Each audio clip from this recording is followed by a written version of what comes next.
ನೀನು ಹಾಕಿದ್ಯಲ್ಲ ಅದು ಹೇಳಿ ಹರಿ ಸರ್.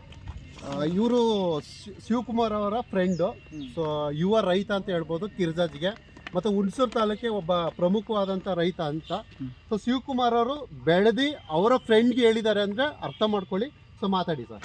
ಸರ್, ಇದು ಕರಿಗಡ್ಡಿ ರೋಗ ಅಂತ ಹೇಳಿ ಬೇರು ಮತ್ತು ಹುಳ ಮತ್ತು ಇರುವೆಗಳು ಅದು ಕೀಟನಾಶಕಗಳು ಏನೇ ಇದ್ರೂ ಇದೊಂದು ಸ್ವಲ್ಪ ಹಾಕಿದ್ರೆ ಖಂಡಿತ ಬೇರೆಲ್ಲ ಸ್ವಚ್ಛವಾಗಿ ಗಿಡ ನೀಟಾಗಿ ಫಲವತ್ತವಾಗಿ ಕೊಡ್ತದೆ. ಇದ್ರ ಮುಕ್ತಿ ಯಾವಾಗ ನೋಡಿದ್ವಿ ಅಂದರೆ ನಾವು ಇವಾಗೆಲ್ಲ ನೋಡಿರೋದು, ಅವಾಗಲೇ ನೋಡಿ ಸುಮಾರು ದಿನ ಆಗಿದ್ದೀವಿ, 3-4 ವರ್ಷದಿಂದ ನೋಡ್ತಾನೆ ಇದ್ದೀವಿ. ಅವಾಗಾಗಿ ನಾನು ಗೊತ್ತಿರಲಿಲ್ಲ, ನನ್ನ ಫ್ರೆಂಡ್ ಹತ್ರ ಹೋಗಿ ಕೇಳಿದೆ, ತಮ್ಮ ಇದು ಹಾಕಂತ ಹೇಳ್ದೆ. ಇದು ಹಾಕಿದ್ಮೇಲೆ ನಾನು ರಿಸಲ್ಟ್ ಬರ್ತಂತ ಕೇಳ್ದಕ್ಕೆ ನಾನು ಹಾಕಿದ್ರಿ, ಬಂದು ನೋಡೋದಕ್ಕೆ ನಾನು ಪೂರ ತಗೊಂಡೋಗಿ ಹಾಕಿದ್ದೆ ನನ್ನ ಜಮೀನಿಗೆ. ಹಾಕ್ಬಿಟ್ಟು ನಾನು ಹೇಳಿದಾಗ ಇವರು ಈ ಕಡೆ ಯಾರೋ ಬಂದ ರಿಸಲ್ಟ್ ಕೊಟ್ಟಾಗ ನಾನು ಬಂದು ಹೇಳಕ್ಕೆ ಇರ್ತೀವಿ ಬಿಡಪ್ಪ ಅಂತ ಹೇಳಿದ್ರು.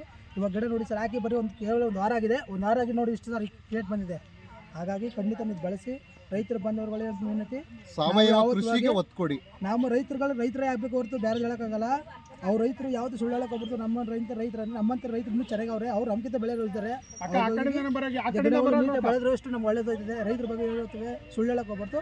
ಇದಾಕಿ ಖಂಡಿತವಾಗ್ಲೂ ಗಿಡ ಚೆನ್ನಾಗಿ ಬರ್ತದೆ, ಸ್ವಚ್ಛವಾಗಿದೆ, ನೀಟಾಗಿ ಬರ್ತದೆ, ಯಾವುದು ರೋಗ ಗಡ್ಡಿಗಳು ಬರಲ್ಲ. ಈಗ ವೆದರ್ಗೆ ಕೋಲ್ಡ್ ಆಗಿರೋದಕ್ಕೆ ಇದು ಅಡ್ಜಸ್ಟ್ ಮಾಡ್ಕೊಂಡು ಹೋಗ್ತದೆ. ಹಾಗಾಗಿ ಇವತ್ತು ಮಾತಾಡ್ತೀವಿ. ಧನ್ಯವಾದಗಳು.